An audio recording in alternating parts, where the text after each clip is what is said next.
This video is all about Helm charts and specifically migrating away from Bitnami Helm charts. So if you've been impacted by the recent changes in policy at Bitnami and would like to start using Chainguard images instead, then this is the video for you. I'm going to show Chainguard's iamguarded Helm charts, which are specifically designed to allow easy migration away from Bitnami charts. Now do be aware that a lot of what I'm going to show here are paid features, so you're going to need to become a Chainguard customer to take advantage of them. Let's jump straight to a demo. So at the minute we can still see Bitnami charts on their OCI registry for free. So if we take a look at the PostgreSQL one, this is what we get. And we can see it's doing a whole bunch of stuff. It's setting up stateful states, services, secrets, networking, that kind of thing. So definitely very useful. And the question of course is, how does this differ to the Chainguard one? Well, we can take a look. Here's the Chainguard chart, exactly the same version. And you should be able to see that, yeah, it looks pretty similar. In fact, it's very similar. We can save this out to file. Bear with me.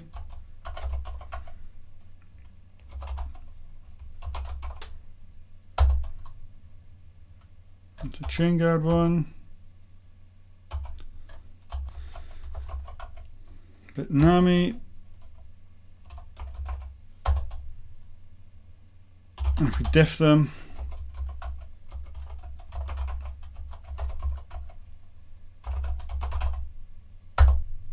so these are the only differences between the files. There is a password which has been randomly generated. That's not too interested. The image name changes. I don't think that's too surprising. We changed from using the Bitnami image to using a Chainguard image.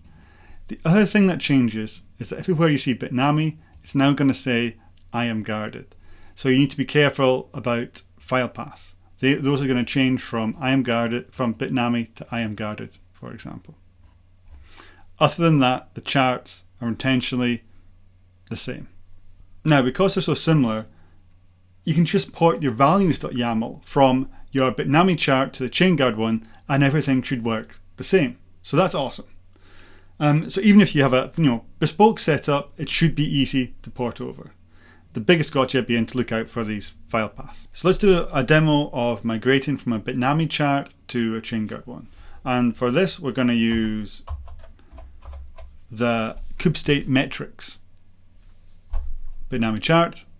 I'm going to install it like this. Looks like that worked. It looks good.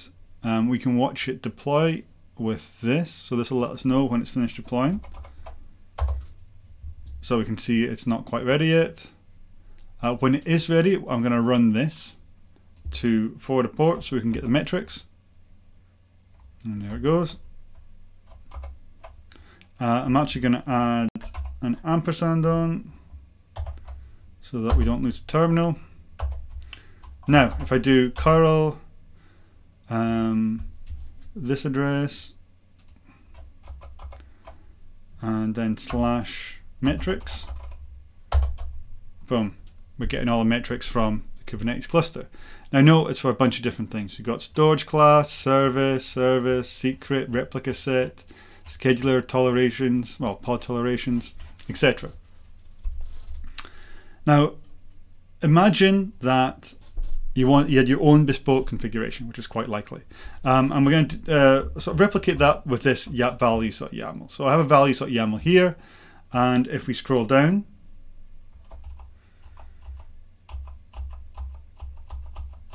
and down, we see here all the different things you can get values on. So I've edited this values.yaml and turned everything off apart from pods. So now the only updates we should get are for pods. So now we can apply this update with this. So we're saying upgrade the existing chart and use this values.yaml file. That looks about right. And that looks good. Now it is going to take a moment to apply that. Let's see what happens if we type kubectl get all. Do I see something happening? Yeah. We're waiting for this pod to come up. So this is the new pod. and this is the old pod that's being taken down. Okay, well that one seems to be running. So now if we put the forward back in place,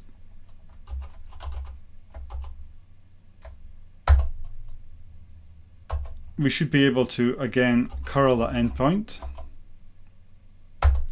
But this time, the only updates we should see are for kubepod. So they all start kubepod, right? We're not getting any of the other updates about volumes or whatever.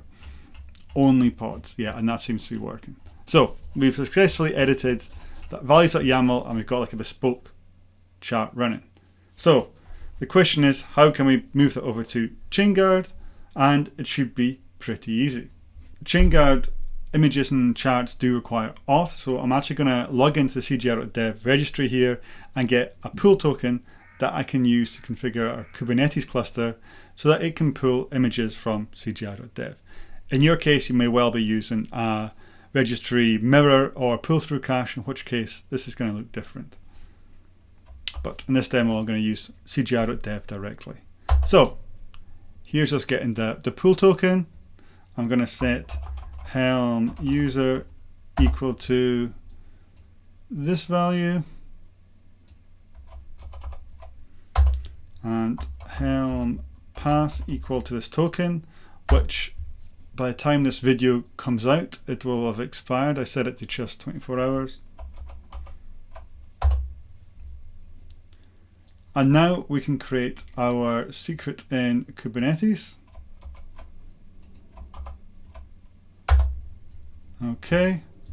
And we can log into the Helm registry using the same credentials. That looks good. Now, what I need to do is edit this values.yaml that we had. We're going to do a couple of things. We're going to set our global org.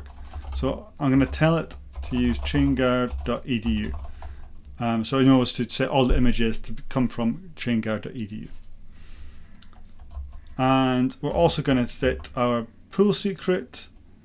Let's see if I can get this right. Image pull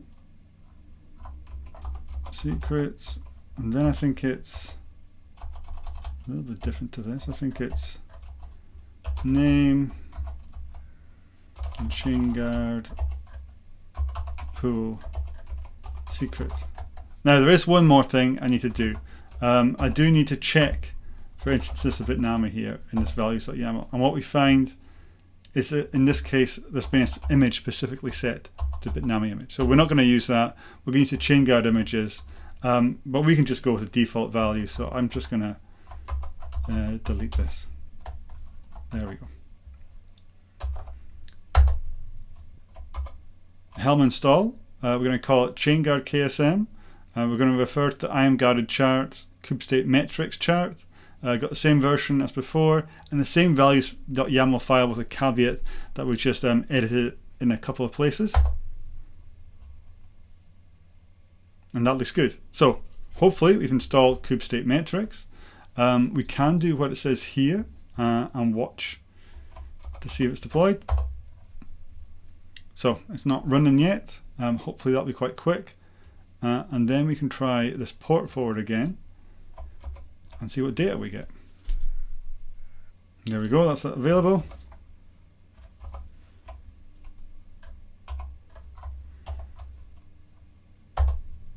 Oh, I think that's okay. So that's the port forward working. Now this, let's see. So if I hit this metrics endpoint, what we are hoping, and yes, is that everything is on kubepod. So we're using the same bespoke config and it's respected the same variables, and hence we only get the kubepod status updates. There's no other status updates in this instance. Okay, so that's the good news. Simple cases like this are really easy to port over to Chainguard. Where you're going to hit pain with migrations is data. So often your Helm charts are going to have a PV or volume attached and maybe even a database connected to it. And if you need that data to transfer over, well, you're going to have a few options, but they all mean work, and I stress that you need to test them. The safest and most reliable way is going to be to do an export of the data and re-import it in the new charts. So that means doing something like a database dump and a restore in the new pods. That potentially means downtime though. There are other tools like Valero that can potentially help there. The next thing you can look at is reattaching the PVs, so moving the volumes themselves from the old pods to the new pods. That is supported in Helm and Kubernetes, but it is a little bit dangerous. The problem I hit was you had to make sure that the database version was exactly the same. So just be careful and test that. And also look out for any instances where like a file name or something or a path has changed from Bitnami to iamguarded. Don't trip up there. Your final option, and I have heard of organizations having success here, but it does sound a little bit dangerous to me, is to update the charts in place. So edit your chart so that it points to Chainguard images instead of Bitnami ones, and bring it entirely in line with the Chainguard chart, and then edit your repo to point to Chainguard. That potentially is the easiest path. It does sound kind of dangerous to me, so if you go down that route, please do make sure you test it a lot. So I hope that helps some of you that are facing Helm issues following recent events. As ever, please do let me know if this was useful and how you got on.